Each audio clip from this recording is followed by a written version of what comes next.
Estamos de volta hoje falando sobre endometriose com o ginecologista e obstetra Dr. Danilo Galeto. E a minha pergunta é sobre pílula anticoncepcional. Quem toma há muito tempo tem menos chances de ter endometriose ou não tem relação nenhuma? Não, veja bem, a pílula anticoncepcional, além de evitar nenê, ela tem um grande benefício para a mulher, que é tirar dor, tirar cólica. A grande maioria das mulheres que usam pílula diminui muito a cólica. Esse é o primeiro tratamento da dor da menstruação, né? Então, quando a mulher tem endometriose e ela toma pílula, às vezes ela não melhora dessa, como eu já tinha falado, já é uma suspeita, peraí, você não melhorou, então pode ser que... E a pílula não trata a doença. Ela também só mantém a paciente talvez com menos dor, mas a doença progride, vai progredindo devagarzinho, né? E ela não tira, ela não trata a doença. Quando a gente faz a cirurgia e tenta retirar o máximo possível da doença, a gente dá o anticoncepcional depois, principalmente em ciclos sem menstruar. Fala, você não menstrua daqui para frente, emenda as cartelas, porque quando ela menstrua, a doença ela piora. Então a gente tenta manter essas mulheres não menstruando com o uso do anticoncepcional. Mas como tratamento é muito pouco a ação da pílula sobre a endometriose. E com relação à reprodução assistida, a doença, ela altera os resultados das técnicas de reprodução assistida, doutor Danilo? Às vezes, aí tem uma briga, né, entre nós, cirurgiões de endometriose, e entre os médicos de reprodução assistida. Uns defendem que a gente não deveria mexer nessa paciente, não mexer no ovário delas, porque a gente tirando os cistos, a gente acaba destruindo uma parte do ovário, e encaminhar essas pacientes direto para aquelas mulheres que não conseguem engravidar, direto para o bebê de proveta.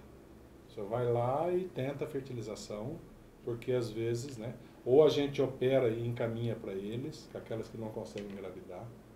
Então, se o tratamento cirúrgico não resolver e a paciente continua infértil, com certeza ela é encaminhada para o centro de reprodução para tentar conseguir a gravidez por meios artificiais, né? Mas as duas especialidades andam juntas, né? E tem muito ainda para se estudar, para se descobrir sobre a doença, porque ela é meio enigmática ainda, né? Muito, para você ter uma ideia, tem um congresso mundial só sobre endometriose, só sobre uma doença. E tem uma Normalmente sociedade é congresso brasileira de também, ginecologia, né? congresso disso, congresso de pediatria. Não, tem um congresso mundial, a cada 3 anos a gente tem ido se tratar só sobre essa doença. Você ia fazer uma pergunta, qual é a causa? É tanta discussão entre nós médicos, entre os estudiosos, que é uma doença tão enigmática, que até agora não se encontrou. Pode ser que toda essa cirurgia no futuro venha cair de moda, né? Tomara Deus. E sim, olha, você vai tomar um remedinho lá com 11 anos de idade que você não vai ter a doença. Eu ia te perguntar como o pessoal se dá da gastro, pra... lembra que eles operavam muita úlcera? Hoje não se opera mais úlcera, né? Hoje com medicamento você resolve. Você controla. Controla. Então, no futuro eles estão tentando achar uma vacina, ou um remédio, ou um gene, que é aquela menina que vai desenvolver a doença, e você talvez a parte genética, a parte de imunologia. Então se estuda muito, tem muitos estudiosos no mundo inteiro. E vocês participam de todas essas formas de estudos. Tem uma forma de prevenir a doença? Isso não é possível ainda. Não, porque é que nem menopausa. Doutor, tem como prevenir a menopausa?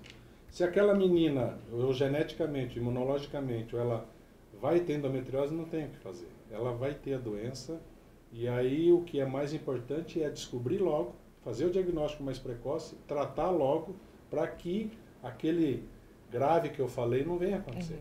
Perfeito. Eu nunca perguntei isso para nenhum ginecologista nem obstetra, mas vocês trabalham com mulheres, né? E a mulher, querendo ou não, ela tem um perfil psicológico diferente, bem diferente, bem mais acentuado que o dos homens. Então você tem que trabalhar com a questão do diagnóstico e do psicológico também. É difícil trabalhar com mulher, doutor? Com certeza que é difícil. É assim, como eu te falei, é uma doença... Trabalhar com mulher, sim. Às vezes a paciente vem comigo, por exemplo, esquece a endometriose, e eu vim aqui só para você conversar comigo. Eu tenho um problema com meu marido, eu tenho problema com meus filhos, eu tenho problema financeiro, E a gente se prepara um pouquinho nessa parte. Como um sacerdote. É um sacerdote, vem ali, conversa, eu venho aqui, eu me sinto tão bem. Né? E às vezes não era, endometriose não era nada. E às vezes a gente parte para esse lado. Então o médico não pode pensar só na doença, só na cirurgia. Tem que pensar no ser humano. E o ser humano às vezes vem ali pedindo um apoio, uma palavra de... Né? E eu já tirei paciente do suicídio. Teve uma que me ligou, doutor, o senhor tem que conversar comigo hoje, que senão eu vou me matar hoje. Falei, não, peraí, calma, vem pra cá. E ela estava mesmo. Falei, não, peraí, eu não sou psiquiatra. Não, mas eu preciso conversar com o senhor. Conversei, dei um remédio para ela, um sedativo, ela melhorou. Agora você vai procurar ajuda. E ela voltou depois bem. Perfeito. Toda maquiada, falou, ó, o senhor me salvou aquele dia. Eu falei, meu Deus, né? Então, às vezes tem casos assim que... Mas qualquer médico passa por isso, tem que ter o lado psicológico, né? E mulher você conhece. Tem todos os... Certo.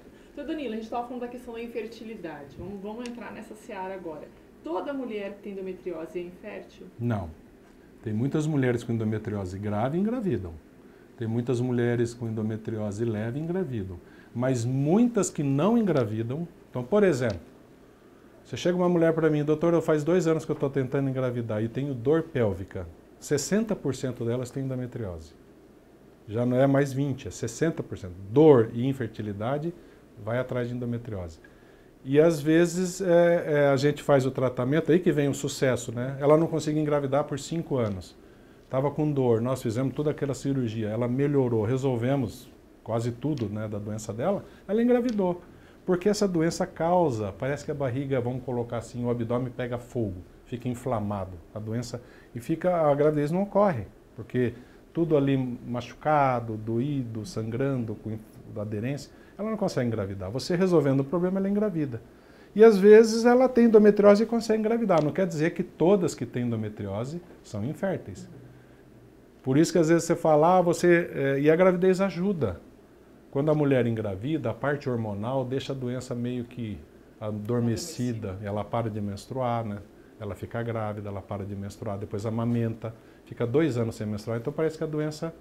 Então a gente fala, né? Às vezes o paciente, o doutor mandou engravidar logo. Porque a gente sabe que ajuda, né? Ela fica, talvez não livre da doença, mas fica meio que em stand-by ali por um tempo. A endometriose tem cura? Ou só através da cirurgia é possível resolver o problema? Volta, tem recidiva? Tem muita chance de recidiva, é grande. Principalmente que a gente pega muito caso já operado, por exemplo. Então ela tem uma doença lá, naquele intestino, o médico não quer mexer ali, trata o ovário, por exemplo. Então não é que a doença tem recidiva, é que às vezes ela foi maltratada. Ela não foi bem operada, por exemplo. Porque a nossa lei é o seguinte, tentar tirar o máximo possível. Cura, eu acho difícil falar que a paciente está curada. Porque se ela tinha dor e tinha infertilidade, eu tirei a dor dela e ela engravidou, ela pode até continuar com a doença, uma pequena parte, mas isso não está lhe causando problema. Você entendeu? Então é difícil você falar que ela está curada.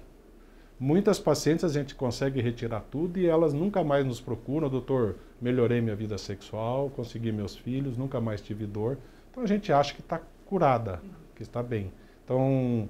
Muitas com tratamentos cirúrgicos ficam bem, eu acho que 80% ficam bem. E existe uma recidiva aí, 10, 20% de pacientes que às vezes aquele lugar que você achava que não tinha doença, tem um foco lá, que com o tempo cresceu e você depois vai ter que reoperar naquele lugar que você não viu. Perfeito. Porque às vezes está escondido lá, né, por dentro da pelve. Bom, e a dica então, doutor Danilo, a gente pode passar aí para as mães que estão nos assistindo, tias, madrinhas, né? E as próprias adolescentes ficarem atentas. Essa coisa, esse efeito da cólica recorrente não é normal. Tem que procurar um especialista, tem que sim se debruçar e ver, questionar, perguntar para o médico, mesmo aquele que é reticente, procurar o especialista indicado e, se for realmente endometriose, fazer o tratamento adequado. É isso mesmo. Essa é a dica? Aquela paciente, muita dor, barriga inchada, sangra bastante, dor na relação sexual. E às vezes quando ela está menstruada, ela sente dor para fazer xixi, dor para fazer cocô. Tá? Você olha assim, mas isso não está normal.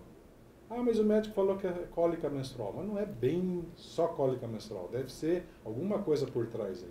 Daquela menina sofrida. Né? Aí procura um especialista, insista e pergunte. Elas vêm, doutor, eu acho que eu tenho endometriose, porque eu li. Porque, olha, eu li tudo lá, parece que é isso. Falei, olha, realmente é uma... E vai ver e tem mesmo. Tá certo, tem que investigar. Doutor Danilo, muito obrigada mais uma vez por ter vindo esclarecido essas informações. Quando nós tivermos mais especialistas, mais informações sobre endometriose, sem dúvida alguma a gente vai repassar para vocês em primeira mão. Obrigada, sucesso aí em seu trabalho. Excelente 2015. Obrigado pela oportunidade. Até mais. A gente se encontra. Até mais.